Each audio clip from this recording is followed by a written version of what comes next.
उत्तर प्रदेश के अंदर 250 विधायकों ने मोदी के खिलाफ सिग्नेचर करके दे दिए हैं। वो जो योगी के वो जो राधा मोहन मिला ना आनंदीबेन से, और वो जो लिफाफा दिया गया वो वही था कि 250 विधायकों के सिग्नेचर योगी जी के खिलाफ हैं। तो फिर जब 250 विधायक योगी जी के खिलाफ हैं तो वो मुख्यमंत्री पद पर क्यों हैं? सरकार गिर जाएगी फिर तो? सरकार गिरनी चाहिए। आनंदीबेन को तुरंत संज्ञान लेकर के राष्ट्रपति शासन की सिफारिश भेजनी चाहिए। लेकिन लोगों को तो योगी जी पसंद है ना, उनकी छवि अच्छी है यूपी में। क्यों? अगर लोगों को योगी जी पसंद हैं तो जो 250 विधायक हैं वो लोग हैं या जानवर हैं? वे भी तो इसी के चुने हुए हैं। विधायकों वाली ये खबर आपको कहाँ से मिली है? कहाँ से मिली? वो तो बंद लिफाफा था। बंद लिफाफा कैसे पढ़ लिया आपने? सत्य न्यूज ने खोल दिया। सत्य न्यूज ने FIR हो जाएगी उन पे। 99 विधायकों के कैमरे पे वो ले चुका है, जो सत्य है खबर, जिन्होंने 250 लोगों ने सिग्नेचर करके दिए। सत्य खबर? सत्य खबर। लेकिन बड़ा पत्रकार है, छोटा मोटा पत्रकार नहीं है भारत का। आशुतोष जी कोई छोटा मोटा पत्रकार नहीं है। लेकिन मेन स्ट्रीम मीडिया में तो खबरें गायब हैं। कैसे चला देंगे? यही तो पैसा खत्म हो रहा है देश का, कि जो देश को सच्ची खबर मिलनी चाहिए वो मेन स्ट्रीम मीडिया नहीं दिखाएगा। जो सरकार कहेगी उसको मेन स्ट्रीम मीडिया दिखाएगा। अगर 250 विधायक खिलाफ हैं योगी जी के, तो सड़क पे क्यों नहीं आ रहे हैं वो खुल करके? आएंगे आएंगे आएंगे। क्या उनको कोई डर है किसी पे? हाँ डर है। क्या डर है? ठुकवा देगा। अच्छा। मोदी जी की योगी जी की एक ही तो नीति, ठोक दो। जो सरकार के खिलाफ बोले ठोक दो। तो आप भी तो खिलाफ ही हैं जब लिफाफा दिया। हाँ तो अब आएगी ना वो खबर, आओ ये सामने। राधा मोहन एक चोर 4 घंटे के अंदर राज्यपाल महोदय से मिलता है, तुरंत जाके विधानसभा अध्यक्ष से मिलता है। क्या है ये खेल क्या है? ये खेल पॉलिटिक्स है। 4 साल तक कोई नहीं, किसी को आपत्ति नहीं थी, आज आपत्ति है। आप आपत्ति जब जहाज डूबता है ना तो उससे कौन भागता है? पहले चूहे। अब ये जहाज डूब रहा है और जो विधायक है ये चूहे हैं, अब ये भागना शुरू कर दिया। हम तो कह रहे हैं औपचारिक मुलाकात है राज्यपाल। और तो कहने से क्या होता? फिर लिफाफा क्या दिया?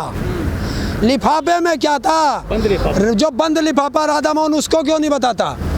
औपचारिक, आज तक जितनी भी औपचारिक मुलाकातें हुई हैं उसमें कोई लिफाफा नहीं दिया जाता। सत्ता पक्ष का आएगा तो या तो अपना शिकायत देगा या मंत्रिमंडल विस्तार की बात करेगा। विपक्ष वाला आएगा वो सरकार के खिलाफ लिखित में कागज देगा। ये बंद लिफाफे में क्या है? यही तो देश जानना था। की सरकार गिरने वाली है यूपी में। जाएगी, अब नहीं जाएगी, 6 महीने बाद जाएगी। ऐसा नहीं लगता तो चुनाव भी है। हाँ तो जाएगी, बचेगी नहीं। ऐसा नहीं लगता कि आप अपनी कानूनों की मांग यहाँ पे बैठे थे, मांगों के लेके, और आप अब सरकार के कामों में इंटरफेयर करने लग गए? हम कहाँ कर रहे हैं? तो तुम बता रहे हो हमें। तुम सवाल करो तो हम बोले भी ना। अरे हरिंदर जी, असली इंटरफेयर हमारा एक ही है कि तीनों काले कानून वापस, MSP पे गारंटी का कानून, और उत्तर प्रदेश में क्यों ना कहें 20,000 करोड़ गन्ने का पैसा बकाया है और उसका ब्याज बकाया है। कौन देगा? क्या लगता है आप योगी को हटा के पैसा मिल जाएगा? मिलेगा। ये नहीं देगा कोई दूसरा आएगा, वो नहीं देगा फिर आएगा। कब तक? ना सरकार कहीं जा रही ना हम जा रहे। तो ऐसा कब तक करते रहोगे? जब तक हमारा फैसला नहीं होगा। हरिंदर जी, किसान नेता हैं राकेश टिकैत जी, मुलाकात कर रहे हैं ममता दीदी से। क्या नया समीकरण बना रहे हैं उत्तर प्रदेश के लिए? यारो तुम पहले से पहले एक ये पत्रकारों की एक ये होती है कि एक सोच बना लेते हैं। वो गए हैं, पश्चिम बंगाल में नई सरकार बनी है और उस सरकार से बात करेंगे कि जो बंगाल के हमारे किसान हैं, जो सुविधाएं उन्हें नहीं मिल रही राज्य सरकार की तरफ से, वो उन्हें सुविधाएं दी जाएं। क्या दिक्कत है? क्योंकि चुनाव से पहले हमारे किसान नेता गए थे तो किसानों ने अपनी समस्याएं बताई हैं उन्हें। उन समस्याओं पर बात करेंगे राज्य सरकार से, और बाकी आज कल में आ जाएंगे वापस, अपनी बात करेंगे। किसान एक मुख्यमंत्री से मिल नहीं सकते। किसान नेता हैं, मिलेंगे। हरेंद्र जी, आपको नहीं लग रहा आंदोलन जितनी तेजी से चला अब उतने ही धीमा हो पड़ता जा रहा आंदोलन? आंदोलन नहीं है धीमा, रोज बढ़ने की तरफ है और ये कुनबा बहुत बड़ा हो चुका है, देश का आंदोलन बन चुका है और जन आंदोलन है। जैसा राकेश टिकैत ने कहा 15-15 आदमी हर गांव से आएंगे। धीरे धीरे आने शुरू हो गए। कल भी एक बहुत बड़ा जत्था आया, आज भी बहुत गाड़ियाँ आई हैं, ट्रैक्टर भी आ रहे हैं, तो धीरे धीरे आ रहे हैं। हरेंद्र जी, आप कह रहे हैं कि जन आंदोलन है ये, लेकिन यहाँ पे चंद लोग सिमट कर रह गए हैं केवल। हाँ। जन आंदोलन में हर आदमी क्यों नहीं आ रहा है? देखिए, हर आदमी है यहाँ हिंदू भी है, यहाँ सिख भी है, यहाँ मुस्लिम भी है, यहाँ पारसी भी है, ईसाई भी है, यहाँ सब है। लेकिन एक दिक्कत है, कुछ लोगों को दिक्कत है कि अभी ट्रेन नहीं चली, कुछ लोगों को दिक्कत है बीमारी है, और देश में कुछ लोग गरीब हैं। आज आपको सत्यता बताता हूँ, मैं कभी झूठ पे विश्वास नहीं रखता, चाहे कुछ हो, चाहे गर्दन कट जाए।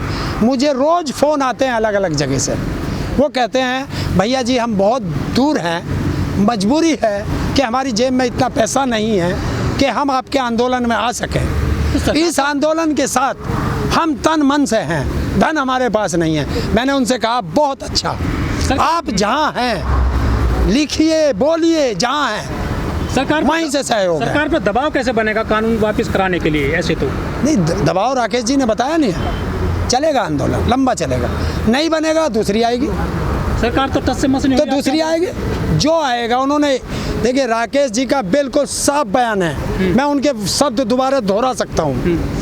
भारत सरकार इन तीनों काले कानूनों को वापस लेगी, भारत सरकार इन एमएसपी पे गारंटी का कानून बनाएगी। किसान आंदोलन पूरे देश भर में पिछले 7 महीने से चल रहा है, क्या कोई राष्ट्रीय नेता मुस्लिम है किसानों का? मेरे से तो वादा किया है एक ने, और बहुत जल्दी उसकी खबर भी मिलेगी। नहीं, अभी इस आंदोलन में कोई चेहरा 7 महीने के दौरान कोई नाम है आपकी नज़र में?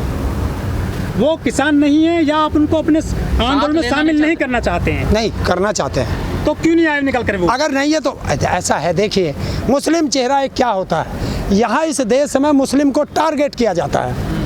किसान तो किसान, ये सब है किसान, हाँ, किसान हिंदू है, मुसलमान है, हाँ, या फिर आपका कब्जा है संगठनों पर? कोई कब्जा नहीं है किसी का। और? देश में कितने संगठन है वही जो तो मैं कह रहा हूं। जो ये आंदोलन चल रहा है, जिसे संयुक्त किसान मोर्चा का नाम दिया गया, इसमें भी 500 से ज्यादा है। हाँ, तो उसमें और उस 500 में होगा जरूर, कोई होगा नेता है? होगा जरूर, बहुत है, होगा जरूर। और अध्यक्ष है अपने, संगठन का देखिए मैं क्या कहता हूँ, इस देश में क्या राजनीति चलती है कि किसी एक कास्ट को टारगेट करने की। वो सरकार में बैठे लोग सबसे पहले मुस्लिम को टारगेट करते हैं। आप कभी तो कहते हिंदू मुस्लिम नहीं चलेगा, फिर आप सरकार की बात करते तो सरकार टारगेट करती है, और वो कम्युनिटी, मतलब मुस्लिम कम्युनिटी तन मन धन से आंदोलन के साथ है, मतलब और हम उनके साथ हैं, और अब इसमें कुछ नहीं चलने देंगे, वो साथ रहेंगे।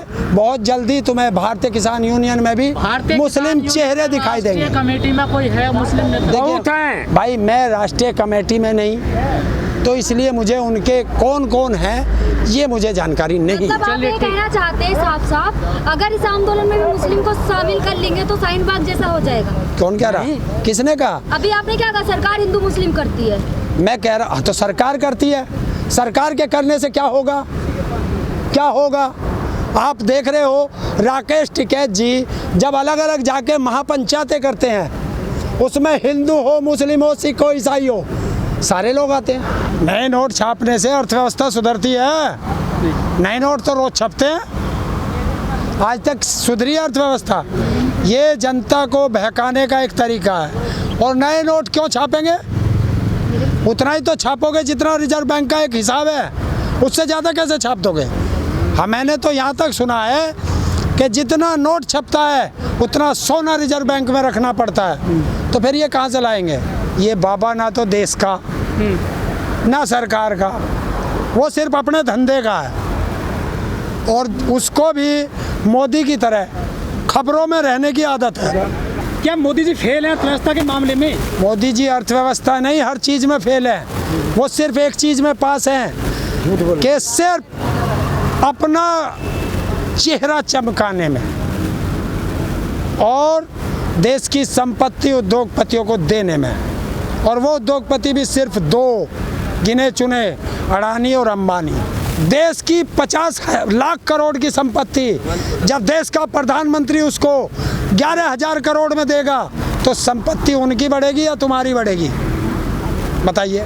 देश गरीब है लेकिन व्यापारी जो है माला माल होते जा रहे हैं। देश गरीब नहीं है, नेताओं ने देश को गरीब बना रखा है जनता को दिखाने के लिए। आप मुझे बताइए नोटबंदी से क्या फ़ायदा हुआ? मोदी जी कहते हैं नोटबंदी से काला धन आ गया। जीएसटी से कई लाख करोड़ का फ़ायदा हुआ, सारे देश की संपत्ति बेच दी, वो पैसा आया और रिजर्व बैंक खाली कर दिया गया, आपदा वाला कोष भी खत्म। और इस बार किसानों और पैसा गया कहाँ? गया कहाँ? वो गया सिर्फ अपनी चेहरा चमकाने के लिए। जो उद्योगपतियों ने पैसा दिया था, हर घंटे टीवी पर मोदी जी दिखाई देते हैं, वो विज्ञापन में पैसा जो जाता है। जो ये बड़े बड़े चैनल जिन्हें तुम मेन स्ट्रीम मीडिया कहते हो, हम लोग इन्हें मोदी मीडिया कहते हैं, इन लोगों पर जो एडवर्टाइजमेंट चल रहा है उनको 5-5, 10-10 दिन का पैकेज दिया जाता है कि सरकार की गलत नीतियों को छुपाकर सरकार की दशा और दिशा चमकाइए।